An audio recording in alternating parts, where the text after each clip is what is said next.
bangsa Melayu saja dalam dunia yang menggelarkan negara mereka ini tanah air. Artinya bukan tanah saja negara, bahkan airnya pun adalah negara juga. Dia bangsa bahari. Dia begitu pandai dengan soal laut ini.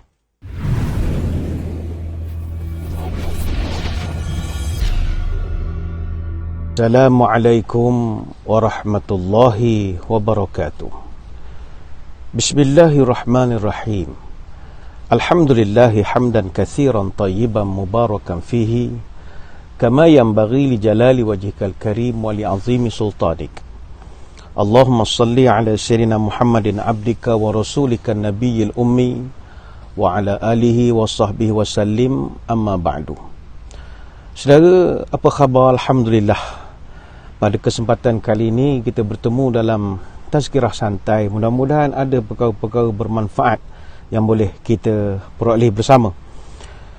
Kali ini saya berada betul-betul di pantai Teluk Cempedak, yang mana di belakang saya ini adalah pantai yang menghadap terus kepada Laut Melayu, ataupun sekarang lebih dikenali sebagai Laut Cina Selatan. Sememangnya memandang kepada laut ini, kita memang boleh nampak kebesaran Allah Subhanahu wa taala. Sebab itu Ibn Hajar Al-Asqalani dalam Al-Gharaib Al-Multaqitah min Musnad Al-Firdaus, beliau ada meletakkan satu hadis, an-nazaru fi thalathah asya' ibadatun. Memandang kepada 3 jenis perkara atau 3 benda boleh menjadikan satu ibadat. An-nazaru fi wajhil abawain. Pertama, memandang kepada wajah ibu bapa. Wa fil mushaf, memandang kepada mushaf Quran. Dan yang ketiga, wa fil bahri. Salah satu yang disebutkan adalah melihat laut. Walaupun hadis ini tidak diriwayatkan dalam kitab-kitab hadis mu'tabar dan hanya terdapat dalam Musnad Al-Firdaus, tetapi kita boleh memahami bahawa ada kebenarannya. Memandang laut ini boleh menyebabkan kita melihat kebesaran Allah. Sebab itu dalam hadis yang lain ada juga diceritakan tentang kehebatan laut ini. La yarkabul bahra illa hajun au mu'tamirun au ghazin fi sabilillah.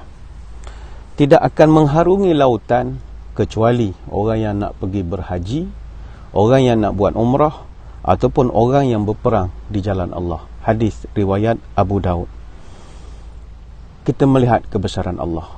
Sebagaimana saudara-saudari lihat di belakang ini, begitu indah sekali ciptaan Allah.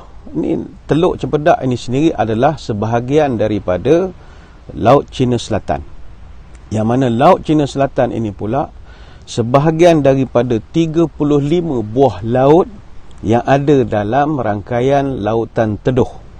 Selain pada Laut Melayu atau Laut Cina Selatan, kita ada Laut Sulawesi, Laut Korea, Laut Cina Timur, ada Laut Jepun, ada Laut Sulu, Laut Tasman, Laut Kuning, macam-macam. Ada 35 laut membentuk satu lautan, dipanggil Lautan Teduh. Kita dalam dunia ni ada 5 lautan terbesar, lautan utama. Pertama, Lautan Teduh. Saya panggil Lautan Teduh. Orang luar lebih panggil Laut Pasifik. Itu bahasa masing-masing lah. Kita panggil Lautan Teduh. Pertama, Lautan Teduh. Yang kedua, Lautan Atlantik. Yang ketiga, Lautan Hindi. Yang keempat, Lautan Arktik. Dan yang kelima, Lautan Selatan. Cuma kita tak dipanggil Lautan Teduh lagi sebab dulu Fernando de Magellan daripada Portugis, ketika dia belayar ke Filipina, dia merasa sangat tenang ketika belayar di Lautan Teduh ini. Jadi dia panggil, dia tanya apa nama laut ini, orang sebut masa tu ini Lautan Teduh. Jadi istilah Pacifico dalam bahasa Sepanyol maknanya tenang. Memang pantainya begitu tenang sekali. Dan pantai Teluk Cempedak yang ada di belakang saya ketika ini terletak dalam jasad air yang terbesar di dunia. Ini kerana keseluruhan keluasan Lautan Teduh mencakupi kira-kira 1/3 daripada permukaan bumi, dengan luasnya saja seluas 179.7 juta kilometer persegi. Dan Lautan Teduh ini sendiri dalam kawasannya ada 25,000 kepulauan yang majoritinya terletak di bahagian selatan Khatul Istiwa. Lepas itu kalau kita tengok peta, sebelah barat itu Selat Melaka, dia menghubungkan Lautan Teduh sampailah ke Lautan Hindi. Kalau di sebelah timur, sebelah kami ini, sebelah Pahang ini, daripada Selat Magellan menghubungkan Lautan Teduh sampailah ke Lautan Atlantik. Sebab itu kita melihat laut, kita akan melihat kebesaran Allah Subhanahu Wa Taala. Dan khusus bagi kita di Malaysia ini, Allah kurniakan kepada kita laut yang begitu luas sekali, dan ini adalah nikmat.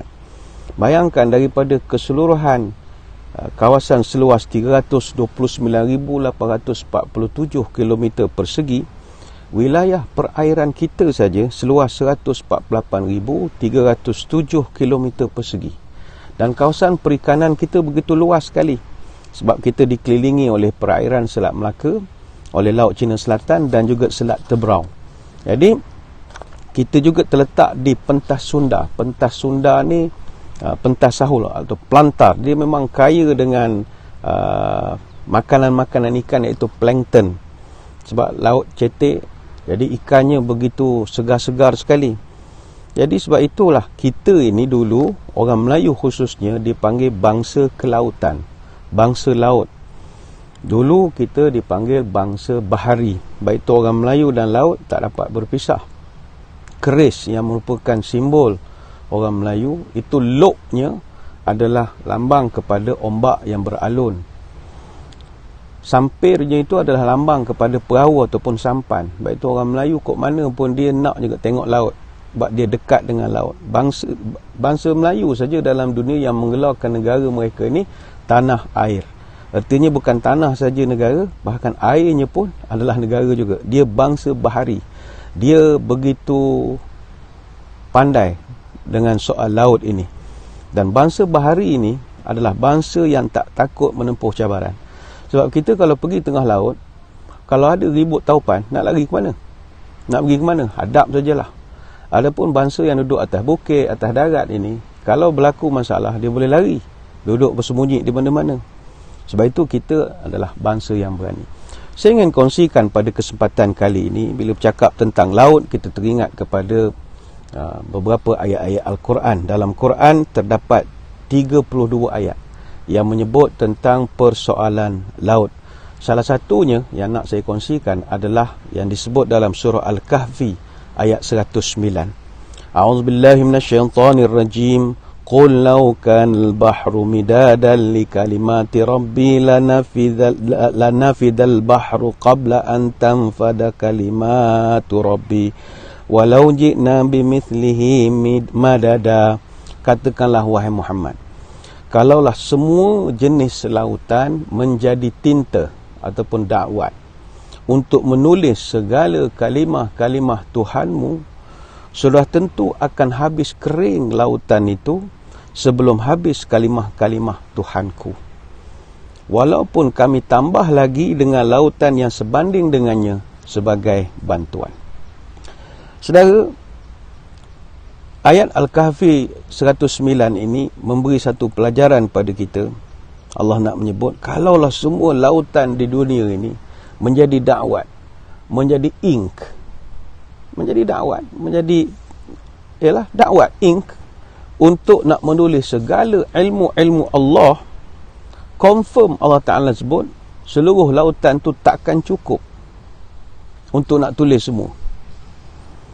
Dalam surah yang lain Allah Ta'ala ada menyebut, walau annama fil ardi min syajaratin aqlamun wal bahru yamudduhu min ba'dihi sab'atu abhurin ma nafidat kalimatullahi innallaha azizun hakim.